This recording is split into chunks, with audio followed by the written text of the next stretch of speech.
Today on Oklahoma Gardening, we visit a unique Stillwater landscape. We then head to campus to see the newest horticulture feature. We learn more about the velvet ant, and David Hillock introduces another Oklahoma-proven plant. Finally, Jessica Riggin is cooking up a delicious fall meal. Underwriting assistance for our program is provided by the Oklahoma Department of Agriculture, Food, and Forestry, helping to keep Oklahoma green and growing.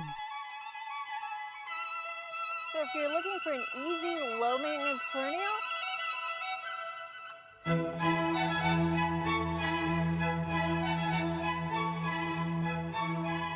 have two different types of flowers on one plant.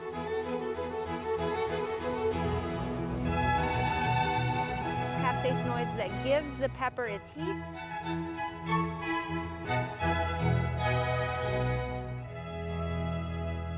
Believe it or not, we are still in Stillwater, Oklahoma. And in fact, we are in Nate Priest's home landscape here in Stillwater.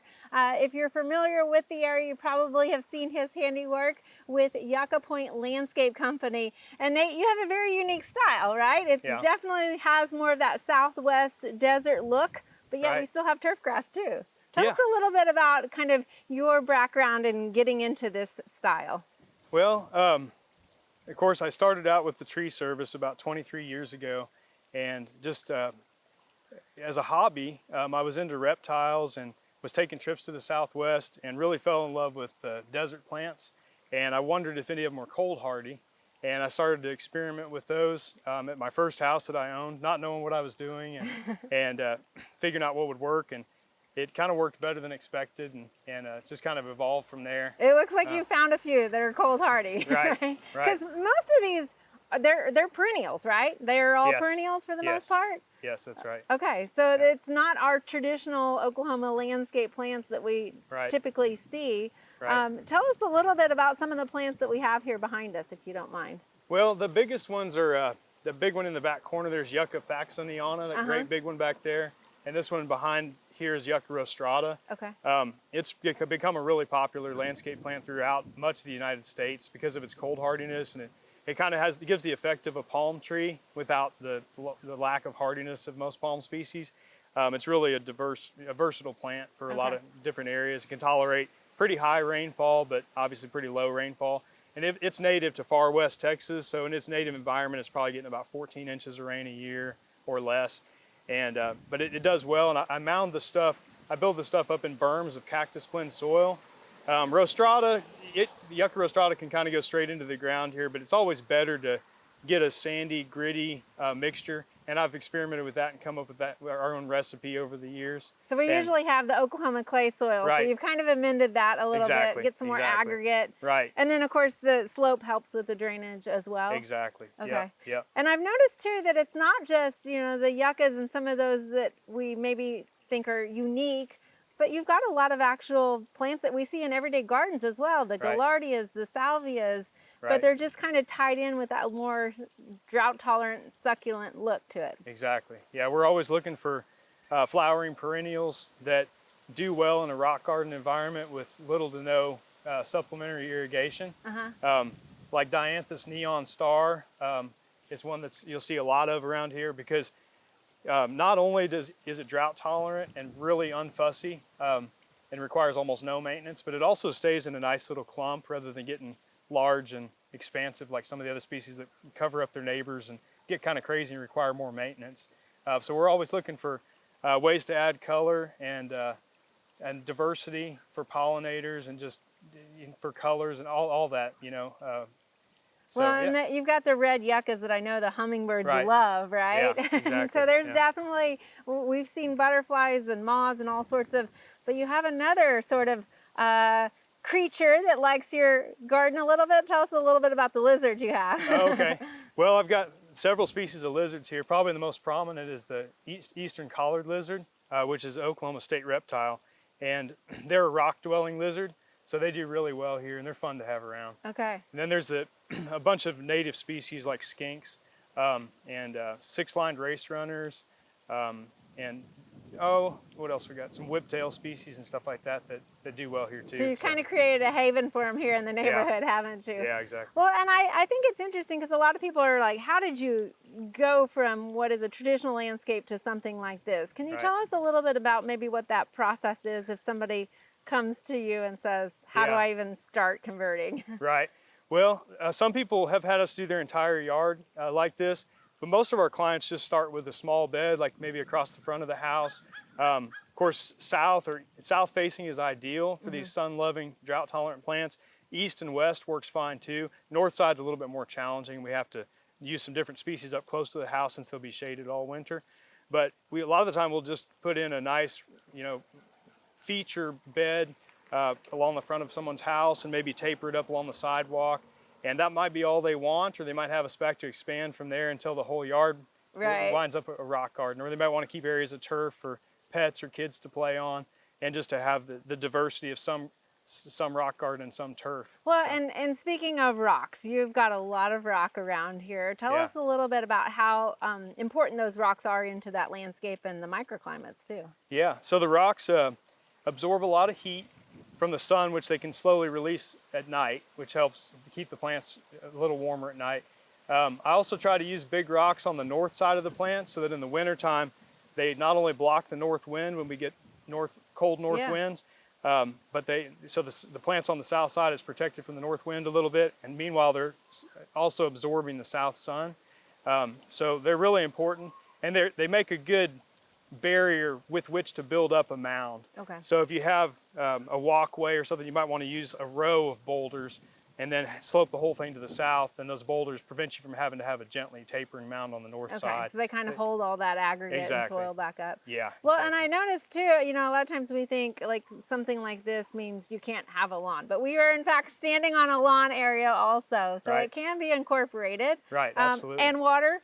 Having that water in something that seems like a little more arid is a nice kind of a mental break, right? Relaxing sound of water. Well, it's really nice to have water to kind of enhance the ambiance and also provide a contrast to the otherwise dry landscape.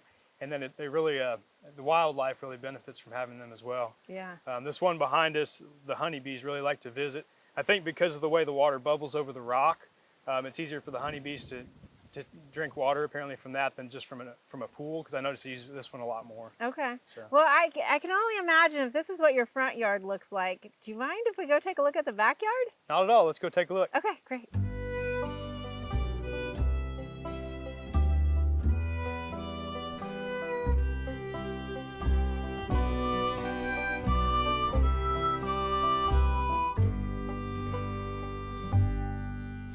Nate, this is amazing. I love this kind of stadium of cactus and succulents you've got here. Well, thanks. So, obviously we're on the north side of your house. Right. Does that help with them getting more sun? That's exactly right. So the north side, as I was saying earlier, can be a little challenging for growing these plants. So on the north side of my house, I decided to do patio space up close to the house and put some of the utility type stuff up there. And then the part of the yard where the sun does hit, even like around the winter solstice, when the sun's at the lowest angle in the south, I wanted to use that part of the yard for these plants. Okay. And to even maximize the potential more, we built this retaining wall that's south facing, so it functions like a south facing slope. Right. And it also allows you to see the plants really well, but it definitely heats them up and gives them the maximum warmth in the wintertime. So you watched where that sun actually came over your roof, and that's where you started your retaining wall? Or? That's exactly right. That's awesome. Yep. So you're really capturing all of that sun, and it's just prettier than seeing a fence, right, in your backyard. Right. Yep, so for sure. Also, I would imagine it helps with that drainage factor too. Oh right? yeah, for sure. They definitely get excellent drainage. And we've used some desert willows that have really just grown tremendously. These desert willows in here were put in 30-gallon pots like 2.5 years ago, and they're already like 12 to 14 feet tall. So. And it looks like we just missed the flowering display just missed the on flowering. those, unfortunately. Yeah. But again, a nice showy kind of feature Right. In the summertime. Right. And I love how, I mean, even in this sort of landscape, you've still incorporated all those things that you need for your backyard, such as a pool, right? We all need a pool in our backyard. Tell us a little bit about how you incorporated that design in and around your pool. Well, I wanted to tie the landscape in with it, so around the pool I've got some succulent gardens that are limestone planters that the pool people just plastered right in around the pool, and then around the water slide we incorporated rock, and along the sides of the house I left room, instead of just having concrete, I left enough space to have some landscape beds in there, so to kind of tie the whole thing together. Well, Nate, I even like how you've added the rock up against the house to kind of tie in that vertical element with the rock as well. You've done a fantastic job out here. Thank you for sharing your home landscape with us. You're welcome. Thanks. I enjoyed having you.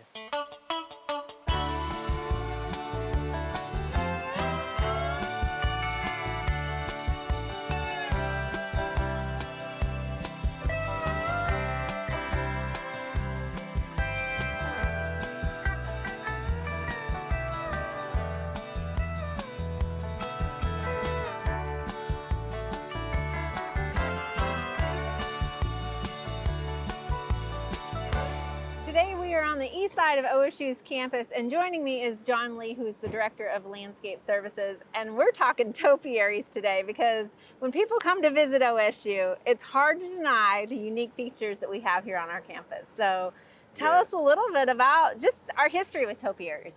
Thank you, Casey. We have a history going back to 2011, and that was our first debut of our first topiary, which was the cowboy boot. Okay. And right on the corner. Everybody sees it down there by Theta Pond. Yes, University of Monroe corner. If you haven't seen it, you've got to come visit and check out the cowboy boot. That started it all. And so our very talented team built that entire topiary in-house. Oh, really? And planted it, and we crane it in, and we crane it out, and we debut that for graduation starting in May. And it lives there on the corner of University of Monroe for the entire summer. And then we unfortunately have to take it back indoors because the plant material that make up that cowboy boot are not cold hardy. Okay. So it goes back into our greenhouses for safekeeping over the winter.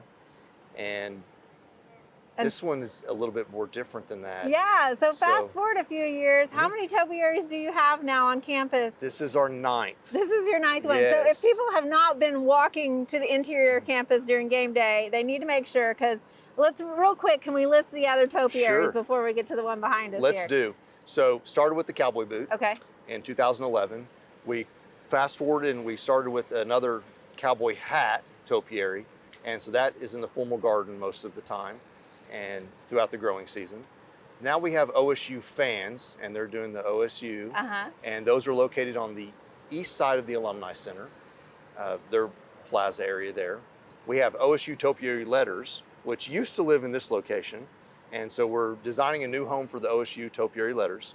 And then this is our 9th. Okay. And you also have a butterfly, right? We do have a small butterfly topiary that shares a uniqueness with this topiary as well. Right. So tell us a little bit about, and it's kind of bookend on the other side of the native one, corridor that you have here north of the library. This is the latest one. Tell us about the bison here behind us. This is our latest, maybe not be our greatest. It's our favorite because it's new, right? And exciting. And it's very unique and different in the details of this planting that it's going to stay put. So with this topiary, you will see year round. Okay. So compared to our other topiaries, the boot, the hat, the OSU letters, the people, we have to crane in and crane out to take care of those topiaries. This one, we have strategically planted it with native grass that will stay year round. All right, so we've got some native plants on here. Is it all one type of grass to give it this hairy look? It is. We will shear parts of the topiary to give it the look and the shape of a bison.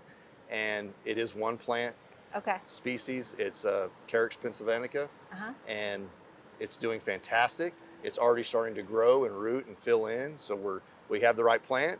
It's in the right location. We're taking great care of it. You can see it watering already. And as far as location, we're right here on Hester Street, which is also the promenade for the parade. So if anybody is up here for the football game parades, they're going to walk by this guy. They will see this bison. So yes, the walk starts at the Student Union, goes straight to the stadium. It's an extremely busy area on game day.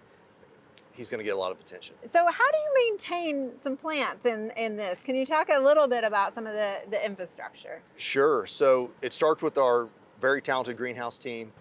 It starts with our design shop too, the partnership, the development of a topiary. We use in-house construction, bioag systems, did all the welding of the frame. We have internal irrigation system that we designed and installed. We have a heat tape inside this guy that's going to keep the soil temperatures up in our brutal Oklahoma weather. Right, we have plants that die in the ground, and this is up in the ambient air. And this is exposed, and it's going to be okay. Yeah, yeah. So all of that thought process is in-house in landscape services, partnership with other team members of OSU. It's an OSU project. That's amazing. It is. So as we go into wintertime, we're going to be able to still see him out here on campus while the other ones go inside, and that's a lot of labor, right? It is. So if you've never seen the topiaries being delivered to campus and craned out, that's a process in itself. So there's a lot of photos where you'll see the topiary boot traveling on a trailer to campus. Then it's flying through the air, so to speak, to being craned in place. The same thing happened with this big guy, but he's staying put. Yeah. So that process for all the other topiaries won't exist with this one. He's here for indefinitely, and the other topiaries, they have to play the musical in and out around that temperature of 32 degrees or more. So. Well, I know we have the best campus landscape.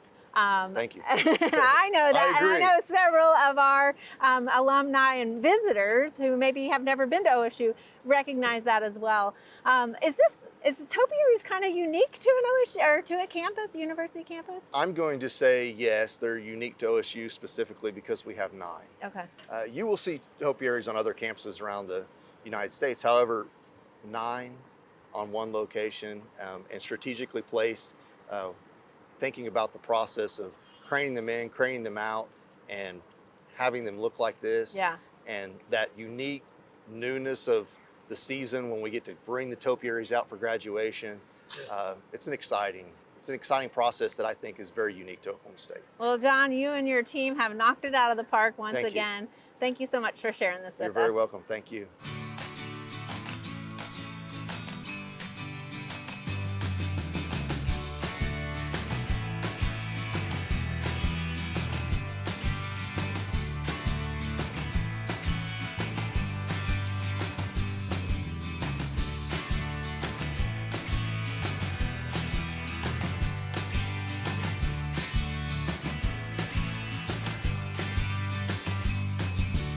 Hi, we're back for another bug of the month.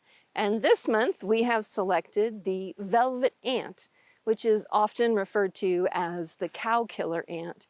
But it's not a cow killer, it's not even an ant. It is actually a wingless wasp that's very common in Oklahoma if you're looking down at the ground. You'll find them in pastures, you can find them in your yard. They're red and black and very fuzzy and very fast. They're not able to kill your cows, and they're not going to kill people. It is one of the most painful stings that we have in the world, but luckily it's pretty short-lived. And keep your eyes out for one, maybe in your yard this season.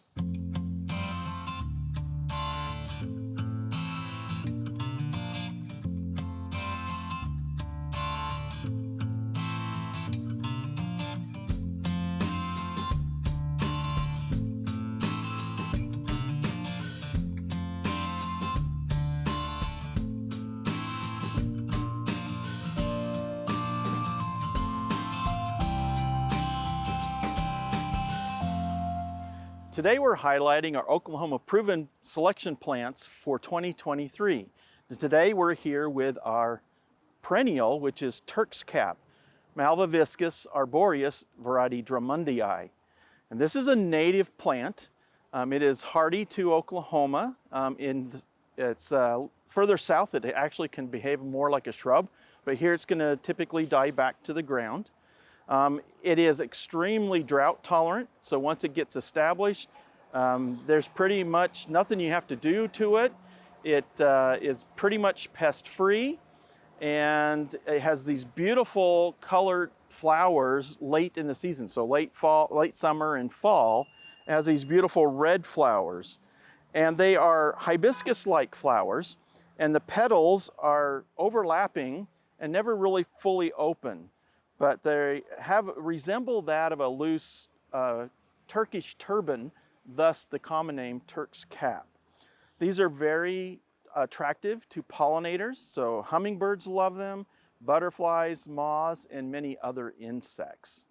Now this also comes in other flower colors. There's a cultivar called Alba, which has white flowers. There's a pink flowering type, and there's also some that have variegated foliage. Now this plant will grow in full sun, but it actually prefers shadier conditions. It is, again, not very picky about its soil conditions. It's very tolerant of a wide variety of soils. It just really needs well-drained soils.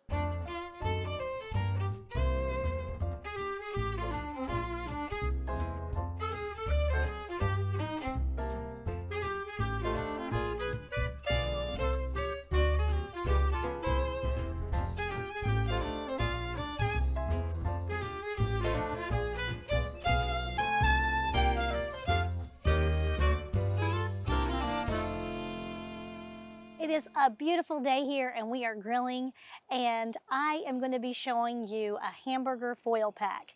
Now foil packs are exactly what they sound like. It is a food package wrapped up in foil and you put it on the grill. They gained some popularity in the past few years, and there's lots of different combinations that you can put in your foil pack on your grill. But today I'm going to be showing you one that my mother made a lot when I was growing up. It's just really nostalgic for me, simple and delicious. So we're going to start with some potatoes. I have some of these little baby gold potatoes. You could use red potatoes, you could use russet, whatever you like. And we're just going to cut them into bite-sized pieces. You also want to cut up your peppers and onions. You can do whatever kind of cut, whatever kind of shape you want, but we're going for bite-sized pieces so that everything is about the same size. It makes it easier to eat. And it makes it easier to fit into your foil pack. Now that all my vegetables are cut, I'm just going to put this out of the way and start building my foil packs. So you'll take a square of tin foil, and we're going to start with some potatoes, so just about a handful of potatoes, about a quarter of the potatoes that you cut up, right in the middle of the foil. And then on top of that, we'll put some of our onion, and a little bit of the pepper. And to this, I'm also going to add a few baby carrots. You could add whatever vegetables you like. There's endless combinations for foil packs, but I'm just going to take a handful of baby carrots and put them on the top as well. Now I'm going to drizzle this with a little bit of olive oil and season it with just a salt and pepper blend. And I'm going to top it with a hamburger patty. I have my hamburger patties already done. I bought them that way. If you prefer to form your own hamburger patties, that is great. Go for it. I'm gonna top that with a hamburger patty, and then I'm gonna season the hamburger patty just a little bit with my salt and pepper blend. And wrapping it up, there's no real science to it. You're just gonna take two of the sides, bring them together at the top, and then bring up your other sides and kind of turn it into a little pouch. Looks like leftovers. And roll that down.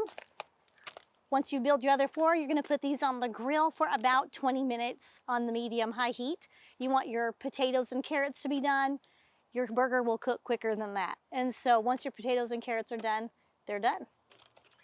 If you are working with a grill that has a lid, definitely put the lid down on these so that you get more of an oven effect and more even cooking. Since we don't have a lid on this grill, I have tinted my foil packs with another layer of foil over the top. After about 20 minutes on the grill, your foil pack should be fully cooked and ready to go. So let's check it out. If you are going to be eating this outside on a paper plate, then I recommend that you leave your foil intact. You can just unwrap it on your plate because there is a lot of liquid in here, and all that liquid rolling out onto a paper plate is going to make the plate kind of soggy. But if you're using a real plate, whether you're inside or outside, you don't have to eat it out of the foil. You can just kind of slide your food right onto the plate. So we'll open it up. And you could just eat it just like that. Or you can take your fork and put your burger patty over on the plate. And then kind of just slide your veggies on there.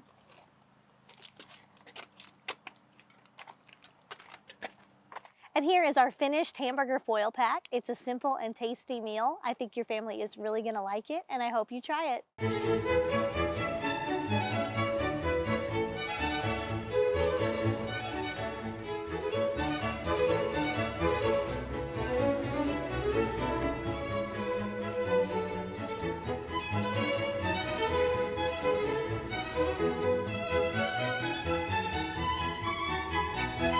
There are a lot of great horticulture activities this time of year. Be sure and consider some of these events in the weeks ahead.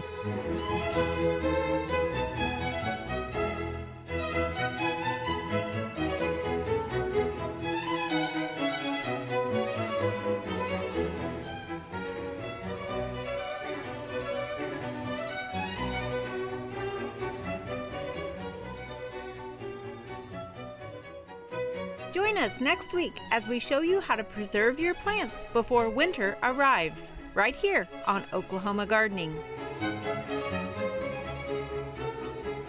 Desert kind of, I'm just rambling here. Cowboy? That's a bird. That's a bird. Okay, never mind. That's a mockingbird. Okay.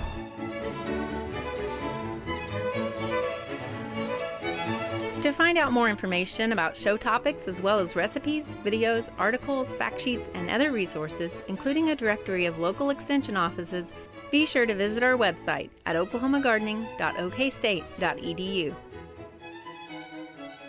Join in on Facebook and Instagram. You can find this entire show and other recent shows as well as individual segments on our Oklahoma Gardening YouTube channel. Tune in to our OK Gardening Classics YouTube channel to watch segments from previous hosts. Oklahoma Gardening is produced by the Oklahoma Cooperative Extension Service as part of the Division of Agricultural Sciences and Natural Resources at Oklahoma State University. The Botanic Garden at OSU is home to our studio gardens, and we encourage you to come visit this beautiful Stillwater gem. We would like to thank our generous underwriter, the Oklahoma Department of Agriculture, Food, and Forestry. Additional support is also provided by Greenleaf Nursery and the Garden Debut Plants, the Oklahoma Horticulture Society, the Tulsa Garden Club, and the Tulsa Garden Center.